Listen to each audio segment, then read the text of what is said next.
What's up, folks? This is Dan from Discern. Hope things are going well for you. Hope you're having a good summer.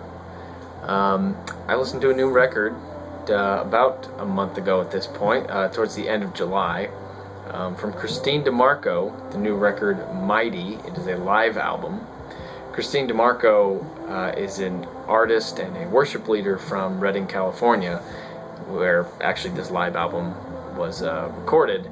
And she has a story that is all too familiar in the worship music scene. The story of an artist joining a heavily worship-oriented label and almost completely having their sound standardized and sterilized. Because if we go back, look in some history here, her first record, Those Who Dream, featured a heavy folk influence, maybe even a little country, not twangy, but very singer-songwriter focused, just honestly simple and sincere. On that record there were some really good thought-provoking lyrics too, really gospel-focused, like on the songs Redemption and Mercy. Overall that album was sort of like a 6 out of 10 for me. And on her second record, Safe Place, I feel like this is where Kristene really found her sound. She moved beyond just being a singer-songwriter and started creating these cute, fluttery indie pop songs, much more poppy and chipper than her first record. It sounded a lot like Sarah Bareilles or Ingrid Michaelson. Lyrically, it was really similar. It was, simple in concept, but not cliche. And overall, I thought that second record was just more mature and musically rich. And this is where I felt like Kristene really found her sound.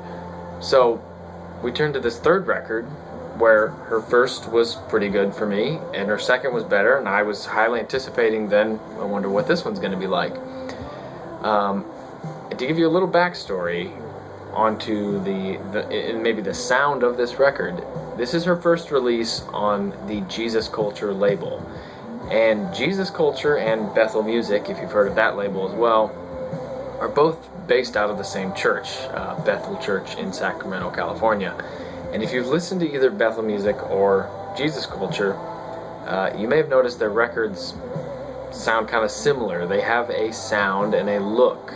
And so when Kristene was brought on board, presumably she was molded to fit that sound and to fit that look. And I'm not saying that's like morally wrong for Jesus Culture to morph her in this way. It's completely neutral, but it is entirely lame. So let's get into this record here.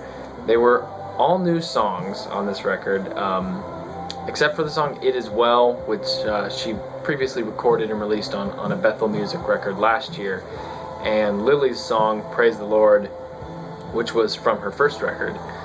And like I said, unlike her past albums, the sound was completely different here. This is explicitly a worship album.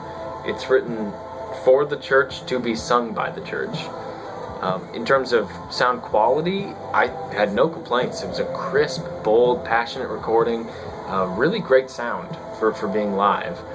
I really liked the chords on that were placed behind the classic hymn lines, It Is Well With My Soul, in the song It Is Well.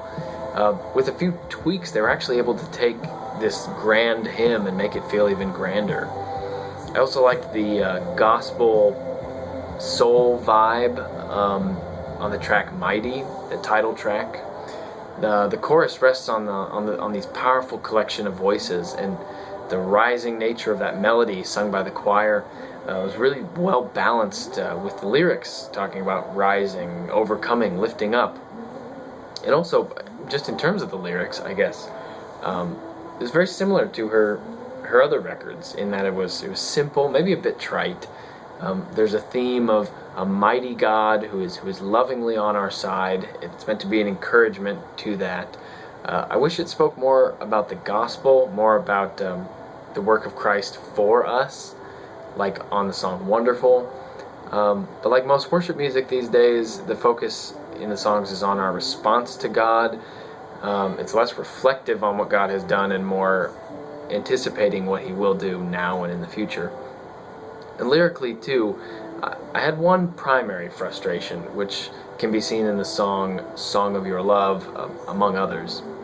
It bugs me that you hear her sing about being saved from darkness and the ashes and my chains.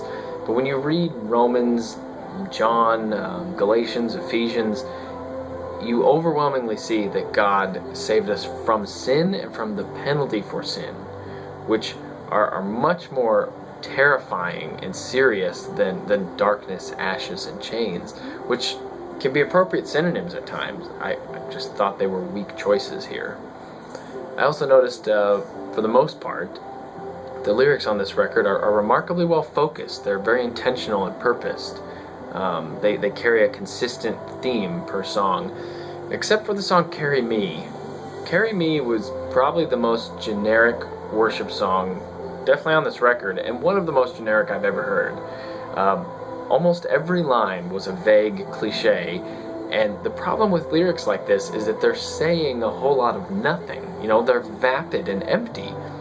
And the last place you'd want lyrics of that meager caliber are in worship to the creator of the universe.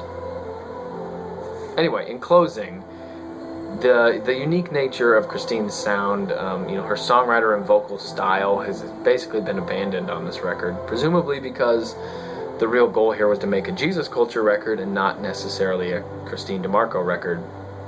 And I guess I should have seen this shift in sound coming with the explosion of popularity of her song It Is Well in the Jesus culture Bethel music community. But the artistic originality actually isn't entirely gone here. On this record, there's a really bright spot vocally on the song I Will Follow. That is a good example of the bright, fluttery melodies that I love from her previous work. It wasn't poppy or bubbly, but that wouldn't really fit in this song. It was just gentle and delicate, very tastefully done. This record, I guess, is one of those albums that has very few points for me to hold on to, and at the end of the day, to lift up as a reason to return to this record. The best parts are the few in which Kristene has these beautiful, sweet vocal melodies. I mean, they are indeed memorable and rich, but for each of these moments, there's a handful of dull, uninspired lyrics and instrumentals that fall flat. And finally, before I close, you need to listen to this record on Spotify so that when it ends, it automatically kicks in the first track on her second album, and it's an immediate and superbly clear picture of the contrast between this live album and her past work. It's almost hilarious because it's like listening to a completely different artist. In fact, when I was listening to Kristene's past albums, my wife commented on it and literally did not believe at first that this live album and her second album were written by the same person. It's that vastly different. So, if you listen to this record, what did you think of it? Did you think this shift in her sound was a good thing? Did you think it was a frustrating and annoying thing? Maybe you're completely neutral and you like both. Let me know in the comments. You can also follow me at discernreviews on Twitter. You can send me an email, discernreviews@gmail.com. Good or bad, whatever you got to say. If you want to suggest an album, send it my way. So until next time, hope this was helpful.